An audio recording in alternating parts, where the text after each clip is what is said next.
Just like Mavuika, we have now received all the information about Citlali's kit, including her skills, talents, constellations, and her signature weapon. In this video, we'll take a closer look at Citlali's kit, so let's dive right in. But please keep in mind that this information is pre-beta, which means it's subject to change in the future. Citlali will be a 5-star Cryo-Catalyst user. Regarding her Ascension stat, Citlali is a character who scales with Elemental Mastery, and at level 90, she will have a total of 115 Elemental Mastery. Her Elemental skill.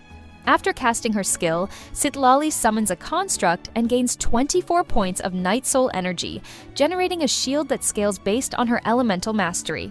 She also triggers an initial AoE Cryo attack and enters the Night Soul Enhancement state. If her Night Soul energy is above 50, the summoned construct enters the White Flint state, dealing small AoE Cryo damage with approximately 6 instances of Cryo application.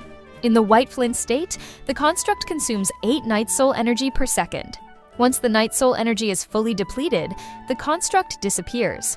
Her Elemental Burst. When Citlali casts her Burst, she deals AoE Cryo damage and restores 24 Night Soul energy. Additionally, she summons exploding spirit souls at the positions of up to 3 nearby enemies. These spirit souls detonate after a short duration, dealing damage and restoring 3 Night Soul energy per explosion. Moving on to her passive talents.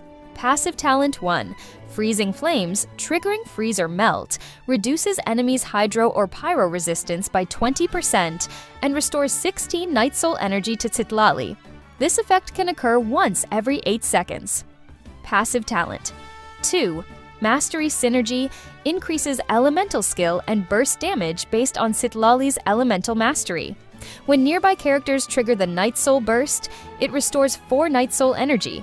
Passive Talent 3, Aerial Instinct, grants an enhanced jump, allowing you to long press the jump button to leap into the air. Citlali can also ride the summoned construct for short-distance flight. Moving on to her constellations. Her C1, after casting her elemental skill, Citlali gains 10 stacks of a buff. When nearby characters deal damage, 1 stack is consumed to deal bonus damage equal to 200% of Citlali's Elemental Mastery. Triggering Freeze or Melt grants 3 additional stacks with 8-second cooldown. Casting her elemental skill refreshes the stack count. Her C2 increases Citlali's Elemental Mastery by 125, and nearby characters protected by her Elemental Skill Shield gain an additional 250 Elemental Mastery. The Hydro or Pyro resistance reduction from Passive Talent 1 increases to 40%.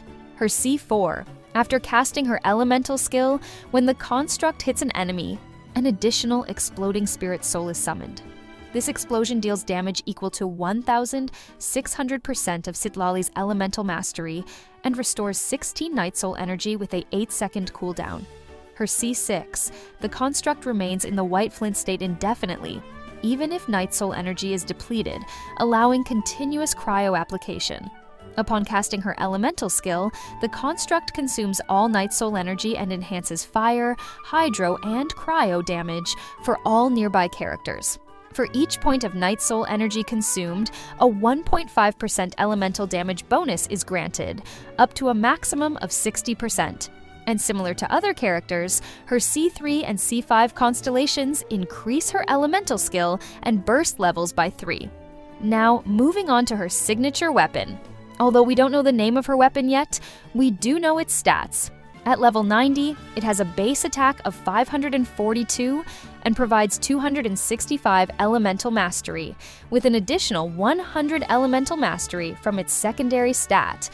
Its passive effect increases the on-field character's damage by 28% for 15 seconds after creating a shield. And that's everything we have on Citlali at the moment. If you enjoyed this breakdown and want more updates, don't forget to like this video and subscribe to the channel. Thanks for watching, and see you in the next one!